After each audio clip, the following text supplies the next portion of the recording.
Hello and welcome to the channel, and if you're new here, welcome! Okay, so lately I've been taking my 60-second shorts and flipping them into long content. There's nothing wrong with that, but as a Reddit content reader, I want to take my foot off the gas and swing it another way, kinda. So I wanted to dive into a subreddit I haven't done before. And if this does well, I might do more, I don't know yet. So today we're gonna dive into r/cheating stories. So with that, let's get into it. My wife and best friend. I am married for 15 years to my high school sweetheart. We had 3 kids together, all young. We kept a very small but tight social circle. Mainly my best friend since birth and his wife, who I had known since childhood and had become best friends with my wife. My best friend had many issues in his previous relationship with cheating and being cheated on. In fact, his wife was dating another friend of ours when she cheated with him. Shortly after they got together, she was pregnant and they married before their daughter was born. Their daughter and my kids were very close and we all hung out together constantly. Then, I got sick with a serious neurological disease that no one could seem to figure out. I was constantly at the doctor's office for tests, treatments. My wife was left to pick up the slack, but she was struggling with her career as well, seemed to be mentally unable to deal with all the stress. So many of the burdens of marriage and parenthood fell back on me. Days after a devastating diagnosis, I was called one evening by my best friend's wife, who said she had seen her husband's phone record for the last 2 months and noticed thousands of texts and many long-hour conversations between the two. And she had his phone and was texting my wife, but my wife was playing dumb. I found her in the guest bathroom and she acted like nothing was happening. When I confronted her about the call, she said it was nothing. The two of them were leaning on each other through difficult times.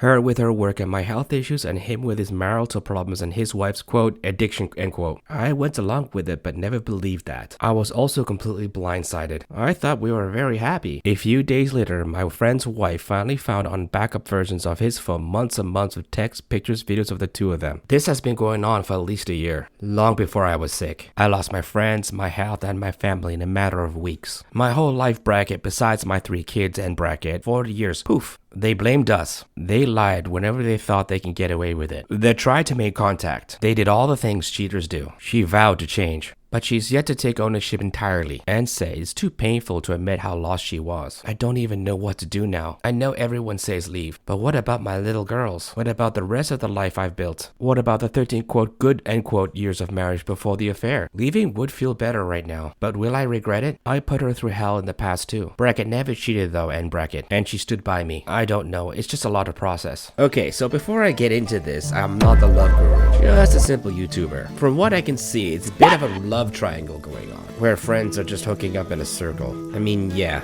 My best friend's sister's boyfriend's brother's girlfriend. The big red flag to me is when he says that marriage was a burden. But what matters most came at the end of it, when he himself said that he didn't treat her really well either. Now that's not an excuse for cheating, but it leans on when he says she was looking at his best friend for support, and they leaned on each other. I don't know, I think the wife of the best friend, that really got to me. I mean, like, what was going on over there, where the friend's wife decided to access the husband's phone, and then he got dragged into it.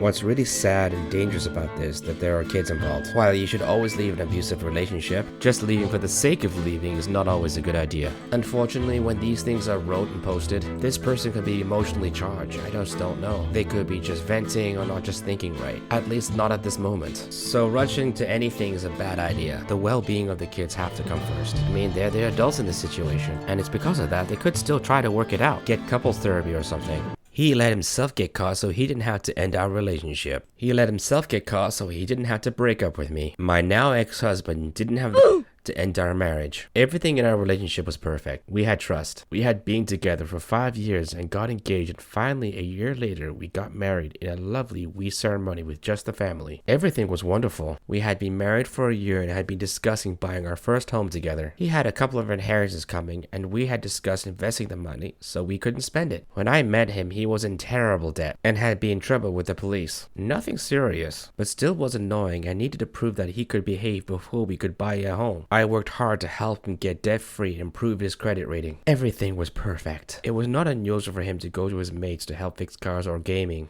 I never worried about him going out and I never questioned it at all. This one night he gone out and arrived home. He was sitting in the car for some time. So when he came inside, I asked him what he had been doing. He said he had a call from a male friend who asked him about something to do with cars. Made sense. He was on his computer and I was on mine, just doing some internet surfing and relaxing. Next minute his phone rang. It was on vibrate only, which was weird. And he rushed outside to talk. He was talking loud enough that it got me suspicious. It was a weird conversation. Bracket, I can't remember exactly what he was saying, end bracket. I was so suspicious I went outside too. He got shady and was trying to get off the phone and fast. At this time I could hear a female voice and I heard her say, quote, I love you, end quote. He did a vague quote, okay, end quote, to answer and hung up. I asked who he was talking to. He replied it was his guy friend again about the car. No, that was a female voice. He was called out, turned white and almost green as he realized I knew the truth. He then told me he had met someone else and she was moving to the town we lived in 2 weeks to be with him and he was going to live with her. I was so angry and hurt. The big question was, what the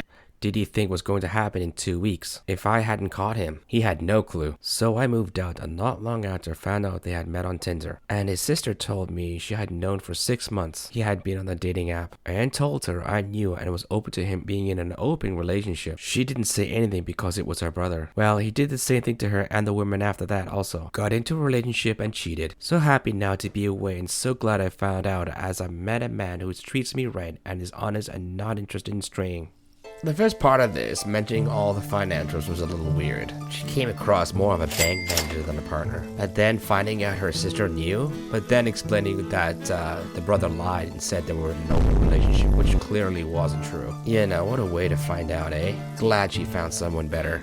Wife's confession, suddenly behavior change. Long story short, because my arms fell off. We have been living together for 15 years. Bracket 45-48 end bracket. We are not married, but we spend almost every free moment together. I think you could say we are doing well. Until a few days ago, I would define our intimate relationship as very occasional and our sexuality as somewhat modest and limited. I went away for a week for work. Came back and find myself with some unexpected conversations. From what I understand, on Sunday, she took a walk in the woods near your house and somehow you met a runner who really impressed her. Probably something happened there. Same situation happened outside from a supermarket 2 times with 2 other strangers. Also, last Sunday she went out for a couple of hours with a very silly excuse. Last night, after a much more intense relationship than usual, she starts talking to me about a fantasy of meeting 1 or 2 strangers, but without me anyway, bracket, because otherwise in her eyes it would be a betrayal, end bracket. Dude, I don't think she's cheating on you. It's more like she's trying to discover herself and doesn't know where her boundaries are. Like it's coming off that she doesn't even know who she is. In this situation, I would talk to her, try to reassure her that just because you're there, it wouldn't be a betrayal. Being open and being able to talk goes a long way.